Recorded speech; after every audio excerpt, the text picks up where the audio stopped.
ಮಾಜಿ ಮುಖ್ಯಮಂತ್ರಿ ಎಸ್.ಎಂ. ಕೃಷ್ಣ ತಮ್ಮ ರಾಜೀನಾಮೆಯನ್ನ ನೀಡಿದ ಬಳಿಕ ಇವತ್ತು ನಡೆಸಿದಂತಹ ಸುದ್ದಿಗೋಷ್ಠಿಯಲ್ಲಿ ಇನ್ನೂ ಹಲವಾರು ವಿಚಾರಗಳ ಬಗ್ಗೆ ತಮ್ಮ ಅನಿಸಿಕೆಯನ್ನು ಹಂಚಿಕೊಂಡಿದ್ದಾರೆ. ಬನ್ನಿ ನೋಡೋಣ.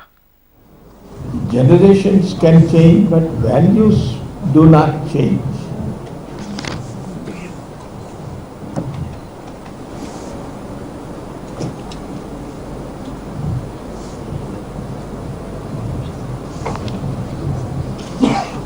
ಇವತ್ತು ನಾನು ಕಾಂಗ್ರೆಸ್ ಪಕ್ಷವನ್ನು ತ್ಯಜಿಸಿದ್ದೇನೆ.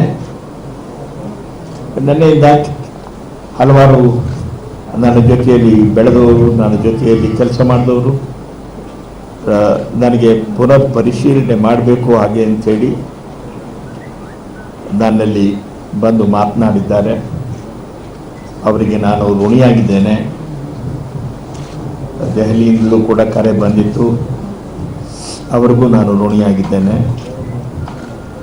ಅಂದರೆ ದೆಹಲಿಯವ್ರಿಗೆ ಜ್ಞಾಪಿಸಿದೆ ಅಷ್ಟೇ, ನಾನು ಇನ್ನೂ ಇದ್ದೀನಿ ಅಂತೇಳಿ. ಸೊ ತಕ್ಷಣ ಅದಕ್ಕೆ ಅವರು ರಿಯಾಕ್ಟ್ ಮಾಡಿದ್ರು, ಇಲ್ಲ we take note of your existence ಅಂತೇಳಿ. ಯಾವುದೇ ರಾಜಕೀಯ ಪಕ್ಷದಲ್ಲಿ ಹಿರಿತನಕ್ಕೆ ಬೆಲೆ ಇಲ್ಲವೋ ಆ ರಾಜಕೀಯ ಪಕ್ಷಕ್ಕೆ ಭವಿಷ್ಯ ಅಷ್ಟು ಕಾಣೋದಿಲ್ಲ. ನಾವು ಬೆಲೆ ಕೊಡಬೇಕು ಹಿರಿತನಕ್ಕೆ. ಅವರನ್ನೇ ಫಾಲೋ ಮಾಡಿ ಅಂತ ನಾನು ಹೇಳ್ತಾ ಇಲ್ಲ, ಆದರೆ ಏನಾದರೂ ಒಂದು ಬೆಲೆ ಕೊಡಬೇಕು. ಆದ್ದರಿಂದ ನಾನು ಬಹಳ ನೋವಿನಿಂದ, ಬಹಳ ಸಂಕಟದಿಂದ ಕಾಂಗ್ರೆಸ್ ಪಕ್ಷವನ್ನು ತೊರೆಯಲಿಕ್ಕೆ ತೀರ್ಮಾನ ಏನು ತೆಗೆದುಕೊಂಡಿದ್ದೇನೆ ಅದಕ್ಕೆ ಬದ್ಧವಾಗಿದ್ದೇನೆ. ಶ್ರೀಮತಿ ಸೋನಿಯಾ ಗಾಂಧಿಯವರು ನನಗೆ ವಿಶೇಷವಾದಂಥ